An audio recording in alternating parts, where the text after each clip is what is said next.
When my grandmother passed away, she left me just one thing: a massive, ornate mirror. It was beautiful, with a heavy, carved wooden frame that seemed to drink the light in the room. I hung it in my bedroom, a little piece of her to remember her by. I didn't think much of it at first. It was just a mirror. But then, the strange things started happening. A few days after I hung it, I noticed a smudge. It was faint, right at eye level. I wiped it away with some glass cleaner. But the next morning, it was back. This time, it was clearer. It looked like a handprint, not on the surface, but like it was pressed against the glass from the inside. I told myself I was just tired, grieving. My mind was playing tricks on me. But the tricks didn't stop. A week later, I was brushing my teeth, and I noticed something odd. When I moved my arm, my reflection was just a fraction of a second behind. It was so subtle, I almost missed it. I blinked, shook my head, and looked again.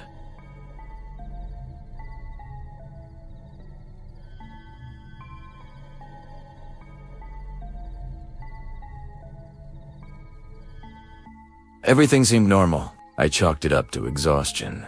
I hadn't been sleeping well since Grandma's funeral.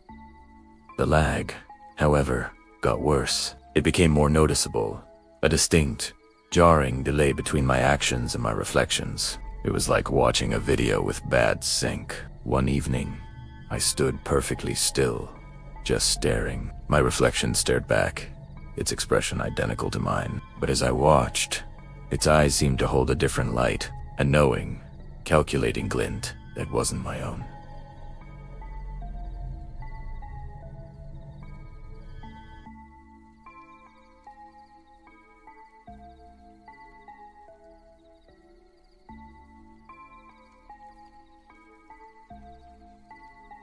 My heart started pounding. This wasn't just my imagination. Something was wrong with this mirror. I decided I needed proof. I needed to know I wasn't going crazy. I set up my phone on my dresser, pointed it at the mirror, and hit record. I went through my nightly routine, washing my face, brushing my hair. I kept my expression as neutral as possible, a blank mask. I didn't smile, didn't frown. Then, I sat on my bed and watched the recording. My blood ran cold. On the screen, as I turned away from the mirror with a neutral face, my reflection, it smiled. A slow, wide, chilling grin that stretched from ear to ear. It wasn't my smile. It was predatory. The next few days were a blur of paranoia. I avoided looking at the mirror, covering it with a sheet, but I could feel its presence in the room, heavy and watchful. Things outside the mirror started getting weird, too. I called my mom, my voice shaking as I tried to explain what was happening. She just sounded confused. "Honey, are you okay? You've been acting so strange lately." When I visited my brother, he barely looked me in the eye. "You've just been off," he said, shrugging. It was like everyone I knew was pulling away, treating me like a stranger. They looked at me with a mixture of concern and fear. I started to wonder if the thing in the mirror was doing more than just mimicking me. Was it somehow influencing the world around me? One day, curiosity or maybe sheer, terror-induced madness got the better of me. I pulled the sheet off the mirror. I needed to see. I stood before it, my heart hammering against my ribs. And nothing. My reflection was perfect. It moved in perfect sync with me. Every blink, every breath, every nervous twitch of my fingers mirrored flawlessly. But it wasn't comforting. It was worse. It was too perfect. Its movements were sharp, precise, like a predator that had finally perfected its camouflage. It was studying me, learning me, and it had gotten everything right. The lag was gone, but the sense of dread was 1,000 times stronger.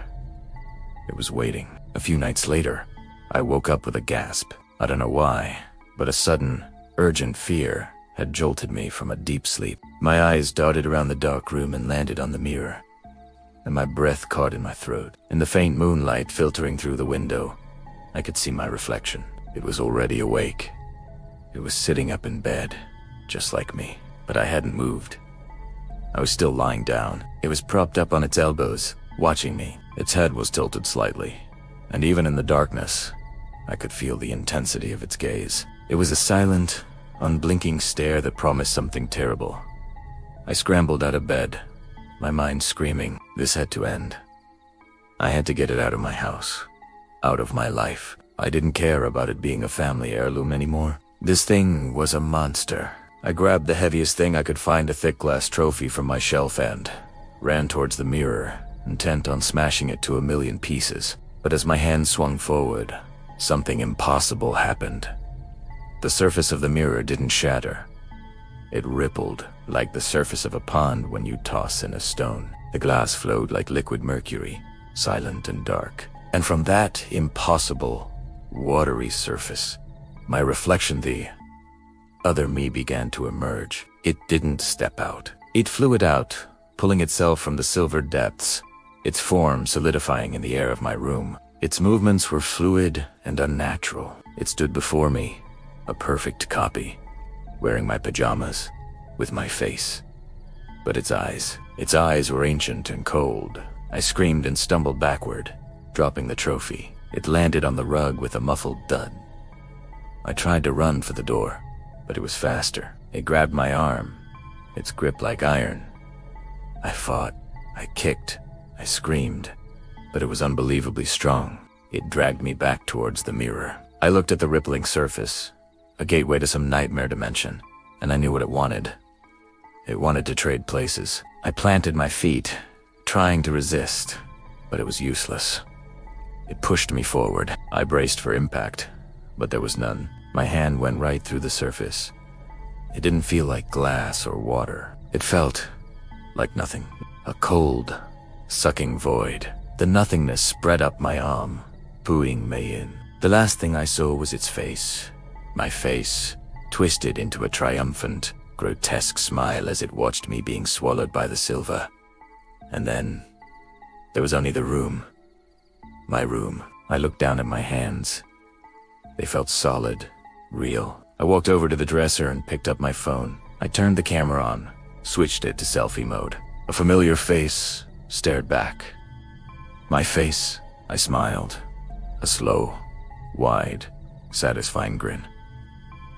It felt good to be out. It felt good to be in control.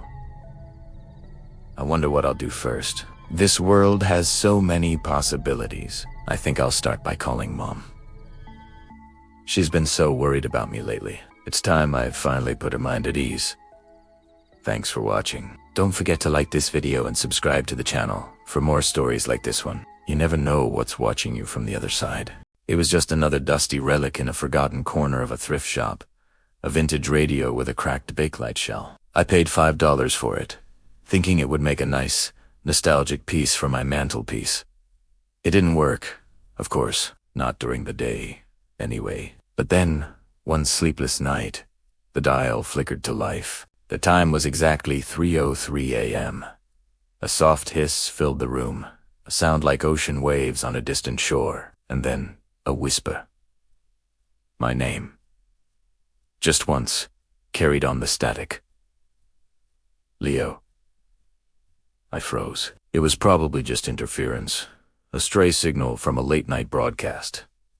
But the next night, it happened again. 3:03 a.m. The radio hummed, and the whispers returned. Leo, we see you. It was more than one voice this time, a chorus of faint, overlapping murmurs. I should have been terrified. I should have thrown the thing out. But I was lonely. The silence in my apartment since Maria passed was a crushing weight, and for the first time in years, I wasn't alone. Night after night, I'd wait for that specific minute. The voices grew clearer. They started sharing secrets, things no one could possibly know. They whispered about the time I stole a chocolate bar when I was 7, a memory I'd buried so deep I'd almost forgotten it. They giggled about the embarrassing love poem I wrote in high school and never showed anyone. They knew the name of my childhood dog, Rusty, who I'd cried over for a week when he ran away. They weren't just random voices. They were voices from my past, from my own hidden memories. One night, a new voice broke through the static, clearer than all the others. It was soft, familiar, and it made my heart stop. Leo, my love. It was Maria. Her voice, exactly as I remembered it. The slight lilt, the warmth that could melt glaciers. My eyes filled with tears. I pressed my ear against the speaker grill, desperate to hear more. Maria, is it really you? I choked out. I'm here. Leo, she whispered back. I've missed you so much. We talked for hours, or what felt like it. I told her about my days, about the emptiness of the apartment without her. Celeste had her voice a soothing balm on my grieving soul. But as the nights went on, I started to notice things. A strange chill had seeped into the apartment. It wasn't just the autumn air. It was a deep, penetrating cold that no amount of heat could ward off. My breath would fog in the middle of the living room. Frost would trace delicate patterns on the inside of the windows, even when it wasn't freezing outside. I became obsessed. Sleep was a forgotten luxury. I'd leave the radio on all night, hoping to catch more of Maria's voice, more of the others. That's when I started hearing them, not from the radio, but from inside the apartment. A soft shuffle of footsteps in the hallway when I knew I was alone. A floorboard creaking in the kitchen. Sometimes I'd see a flicker of movement in my peripheral vision, a shadow darting just out of sight. The cold was getting worse, clinging to me like a damp shroud. The voices in the radio changed their tune. They were no longer just sharing secrets or offering comfort. They grew urgent, pleading. We're so cold, Leo. They'd whisper in unison, a haunting symphony of need. You can help us. You can bring us through.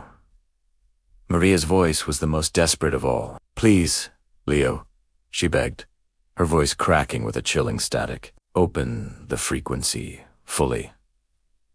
Let us in. We just want to be warm again. They gave me instructions, a sequence of numbers, a forbidden frequency that wasn't on any standard dial. They told me I had to tune the knob in a precise pattern. A counterclockwise turn, a push, another turn. It will bridge the gap. Te Promise said, we can be with you. Part of me screamed that this was insane, that I was losing my mind.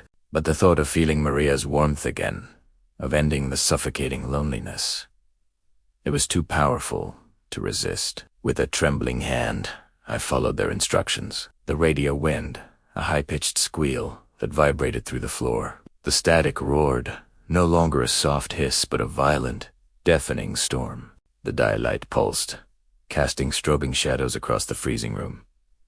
I made the final turn. The sound cut out abruptly, replaced by an unnerving silence. The speaker grill, once just a mesh of fabric and metal, begun to warp. The static wasn't just sound anymore. It was biswale, swirling vortex of black and gray flickering within the radio's heart. Then, from the center of that swirling chaos, something pushed through.